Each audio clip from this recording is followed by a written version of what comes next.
सुप्रभातम बच्चों। आज मैं आपको पढ़ाऊंगी रहीमदास जी के दोहे। रहीमदास जी के दोहे पढ़ने से पहले हमें रहीम के विषय में कुछ जानकारी होना आवश्यक है। रहीमदास जी सगुण भक्ति शाखा के प्रमुख कवियों में एक कवि रहे हैं।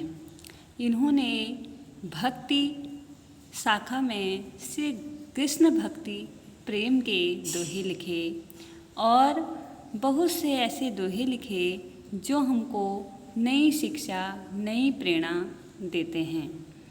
ऐसे रहीमदास जी के दोहे हमें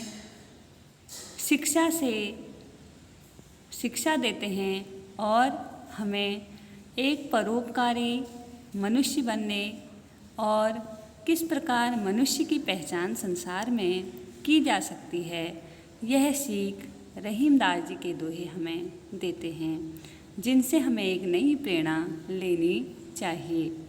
इसी क्रम में मैं आपको रहीमदास जी के दोहों का अर्थ समझाती हूँ। इनके भावों को, विचारों को ध्यान से समझिए। रहीमदास जी का एक दोहा है, कही रहीम संपत्ति सगे बनत बहु बहुरीत, विपत्ति कसौटी जय कसे तई साँचे मीत। कही रहीम, रहीमदास जी कहते हैं संपत्ति मतलब जब मनुष्य के पास बहुत सारा धन वैभव हो, उस समय मनुष्य के बनत बहु बहुरीति, कहते हैं कि उस समय मनुष्य के बहुत प्रकार से अनेक रीत मतलब बहुत प्रकार से, बहुत विधियों से, अनेक प्रकार से बहुत सगे संबंधी बन जाते हैं। अर्थात जब मनुष्य के पास खूब धन संपदा हो, वैभव हो, उसके पास सब कुछ हो, उस समय उसके बहुत रीतियों से, बहुत प्रकार से बहुत सगे संबंधी बन जाते हैं। विपत्ति कसौटी जय कसे तई साँचे मीत।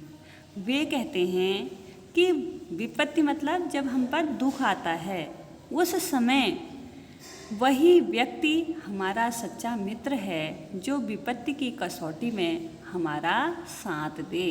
जो विपत्ति के समय हमारा साथ दे वही हमारा सच्चा मित्र है।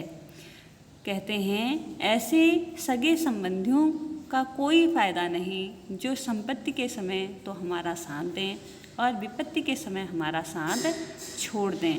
अर्थात सच्चा मित्र वही है जो विपत्ति के समय भी हमारा साथ दे। फिर वे आगे अपने एक दोहे में कहते हैं, जाल परे जल जात बही तज मीनन को मोह, रहीमन मछली नीर को तऊ ना छाड़ति छो। जाल परे जल जात बही, जो मछुआरा होता है वे जल में क्या करते हैं, मछली को पकड़ने के लिए एक जाल डाल देते हैं। ठीक, जाल परे जल जात बही, और वो जो जल के ऊपर जाल डाला जाता है तो जल क्या करता है, उस जाल को पार करके आगे की ओर बह जाता है। तज मीनन को मोह, वो जो जल है वो मीनन का, मीन मतलब मछली का मोह नहीं करता।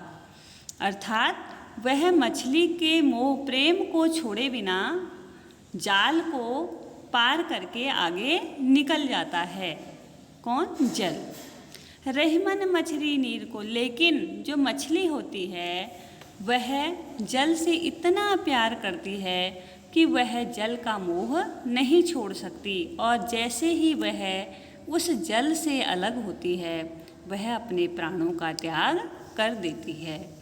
तो कहा गया कि जल को मछली से उतना प्यार नहीं है, वो उसका प्रेम छोड़कर आगे की ओर निकल जाती है, लेकिन मछली ऐसी है जो जल को इतना प्रेम करती है कि वह जल से बिछुड़ने के बाद अपना जल के प्रति अपना प्रेम, उसका बिछुड़ना बर्दाश्त नहीं कर पाती और अपने प्राणों का त्याग कर देती है।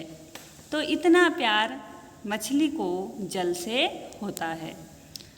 आगे उन्होंने फिर एक दोहे में लिखा, तरवर फल नहीं खात है, सरवर पीना पान, कही रहीम पर काज हित, संपत्ति सजही सुजान। तरवर जो है, जो वृक्ष होता है, वो अपना फल अपने आप नहीं खाता। सरवर पियत न पान, और तालाब जो है अपना पानी अपने आप नहीं पीता।